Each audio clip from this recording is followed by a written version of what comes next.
में तो proper option आना चाहिए, बेस्ट स्पेशल में कॉलम वेट ये ऑप्शन आना चाहिए। तो नहीं आ रहा तो मैंने कोई बात नहीं, इसको ऑन कर देंगे अभी से, ताकि आपको ये भी तो पता लगे कि भाई इतनी मशक्कत के बाद ये सीटें बनती है। हाँ, और ये हो गया आपका एडिट का बटन तो दबाना ही है, और इसका अपन साइज एक बार चेंज करके सेट कर देंगे तो ये सेट हो जाएगी लगता है। बस अभी क्या एक ही सीट मेरे को आपको भेजनी पड़ेगी, नहीं तो नहीं तो मुझे क्या 2 सीटें भेज रहा था तो कंफ्यूजन हो जाता आपको।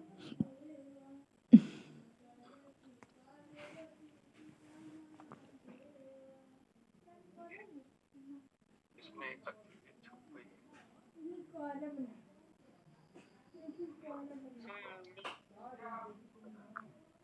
पूरा लिखावट दिख रही है। ये साइज छोटा हो गया ना इसका, दो तरह के कलर है, ब्लैक एंड रेड। तो जो शातिर खिलाड़ी उनकी स्ट्रेटेजी क्या होती है कि वो एक ही कलर को पकड़ते, या तो ब्लैक या रेड। तो जैसे ब्लैक को पकड़ लिया, पहली तो स्ट्रेटेजी क्या, एक ही कलर को पकड़ते जी। इसमें नंबर्स भी होते हैं जिसमें ज्यादा फायदा मिलता है, लेकिन प्रोबेबिलिटी कम है, वो नंबर्स को ये अवॉइड करते हैं। पहली स्ट्रेटेजी क्या है, नंबर पे नहीं लगाते हैं, 2-3 चीजें बताऊंगा मैं, कलर पे लगाते हैं। अब वो स्ट्रेटेजी बना रहे हैं, देखो क्या स्ट्रेटेजी बना रहे हैं। स्ट्रेटेजी कागज पे बनती है दोस्तों, वही मैं अक्सर ये टॉपिक लेता हूँ, तब बोलता हूँ कि युद्ध मैदान में नहीं तंबू में जीते जाते हैं, क्योंकि तंबू में रणनीति बनती है। तो कागज पे लिखता है ये कि भैया अपने नंबर पर नहीं लगाना है, पहला पॉइंट। दूसरा पॉइंट, कलर पे ही लगाना है। तीसरा पॉइंट, एक ही कलर, हाँ एक ही कलर पे लगाना है, यानी ब्लैक पकड़ा तो पे। ये 3 पॉइंट बन गए इसके रणनीति के। चौथा पॉइंट, डबल लगाना, जब भी हार जाए डबल लगाना है। तो ये 4 पॉइंट लिख के कागज पे ये चला जाता है, ठीक है। तो आपको अच्छी तरह से पता है, ये अपन ने कैलकुलेशन करी, मान लो उसमें शुरू में $10 लगे, हार गया, अगली बार 20 लगाए तो आ गया तो 40 मिल जाएंगे जी। हार गया तो 30 गए, बिल्कुल। देखो 10 और 20 ये हार पे ये है और जीत पे ही है। जीत पे इसको पहली बार में जीत गया तो $20 मिल जाएंगे, वरना $10 गए। दूसरी बार में हार गया तो $30 गए, वरना जीत गया तो 40 मिल जाएंगे।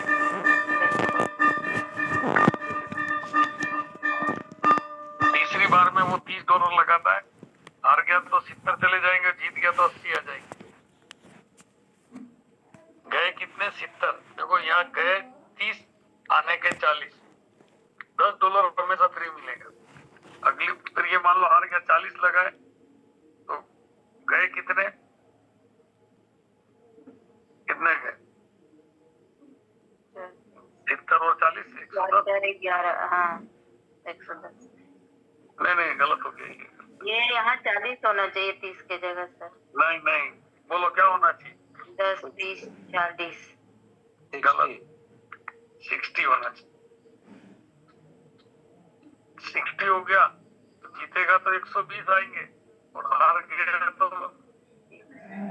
100 नहीं, एक मिनट गलत हो गया है। हाँ ये थोड़ा गलत ऊपर भी 40 आएगा सर, ऊपर 30 की जगह 40 या 80 कर रहे हैं, बहुत बढ़िया। देखो स्ट्रेटेजी ये गलत हो ही नहीं सकता। 40 तो गया कितना, 70, ऐसा ही लिखा था अपन ने, लेकिन जीत गया तो 80, हार गया तो 150, जीत गया तो 160। फिर मान लो ये हार गया, यहाँ तक 160 लगाता है तो जीतने का 320, अब कैलकुलेट करने की जरूरत नहीं है, यहाँ 310 कर दो, इससे 10 कम आ रहा है ना भाई, जी जी बिल्कुल। तो ये कैलकुलेट करने की जरूरत नहीं, 310 लिख दो। आगे चले 320 तो 640, यहाँ आएगा 630 30 है ना, 630। जी। अब दोस्तों एक ही कलर को आदमी पकड़ के चल रहा है, अब ये जैसे ऐसे 1 2 3 4 5 6 7 और 8 बार करेगा, तो बताओ 8 बार में एक बार ब्लैक कलर आएगा कि नहीं आएगा? आएगा आएगा सर, बिल्कुल। मान लो यहाँ पर आ गया, तो ये 320 लेके वापस से $10 इसके बचे, उसी से खेल शुरू कर देगा। जी। ठीक है ना? तो जब मैं ये चीज बता रहा था तो हमारे साथ एक साथी ने एक चीज और बताई कि उसने बुक में पढ़ा कि किसी देश में एक व्यक्ति ने एक शर्त ओपन रखी हुई है अभी तक कि 10 बार लगातार हेड टेल में से हेड ले आओ और 1 करोड़ रुपया ले जाओ, लगातार 10 बार। क्या लगता है आपको, कोई ले गया होगा कभी भी 1 करोड़ रुपया? कोई नहीं पड़ा होगा? बोलो। अभी पड़ा होगा सर। पड़ा होगा सर। तो वह देखो, वो लोग जुआ खेल रहे हैं कि धंधा कर रहे हैं? जुआ खेल रहे हैं। धंधा कर रहे हैं। स्ट्रेटेजी वाला व्यक्ति धंधा कर रहे हैं सर, वो धंधा तो चल रहा है, धंधा है। देखो यहाँ पर प्रॉपर प्लानिंग है सर हर चीज की। तो मैंने कई बार बताया कि अगर किसी बिजनेस को आप बिना रणनीति के कर रहे हो तो वो जुआ है, और अगर जुआ को अगर आप रणनीति से कर रहे हो तो वो बिजनेस है। क्यों साहब? जी बिल्कुल सर, बिल्कुल सर, बिल्कुल सर। बच्चों पे देख लें सर, जो एग्जाम की तैयारी कर रहे हैं, जिन्होंने प्रॉपर मैनेज किया हुआ है वो क्वालिफाई कर जाते हैं। बाकी भीड़ तो जुआ ही खेल रही है पैसे के साथ, टाइम के साथ। तो रणनीति, ठीक है, अक्सर व्यक्ति फेल नहीं होता, उसकी रणनीति फेल हो जाती है। ठीक है, तो यहाँ पर हमने क्या देखा, मार्टिंगल का मैकेनिज्म ये है कि यहाँ डबल डबल डबल है ना इन्वेस्टमेंट होता है। एक तो ये पॉइंट है पकड़ने का, ठीक है। तो यहाँ पर एक हम आंख मीच के नहीं काम कर रहे हैं, हमारे पास एक रणनीति है। दोस्तों मैं कई बार कह चुका हूं, जो बड़े बड़े दिग्गज हैं, ये चार्ट वार्ट सब देखने के बाद में व्यक्ति आके फिर बैठता है स्ट्रेटेजी पे। जैसे वही बात आ गई कि सर्किल वो लगा रहा है जो अभी तक सबमिन मोड तक नहीं गया, सबमिन मोड वो लगा रहा है जो अभी तक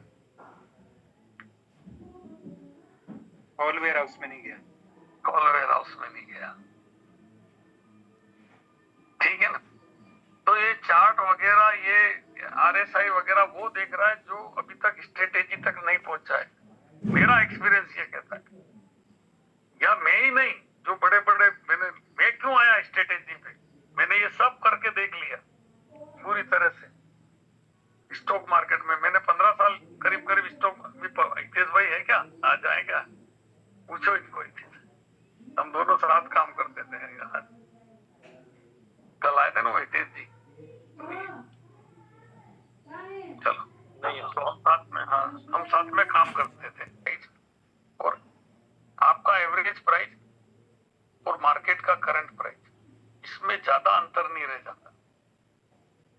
ठीक है, इसलिए ये एक झटका मिलते ही ये आपका फंड है वो बाहर हो जाता है। ये कई बार मैंने रिपीट कर दिया, लेकिन आपको बोर नहीं होना है, ठीक है ना? हमने 15 साल तक, 15 क्या 20 साल तक एक ही प्लान देखा है भाई, कभी बोर नहीं हो। बिजनेस मीटिंग्स बोर होने के लिए नहीं होती।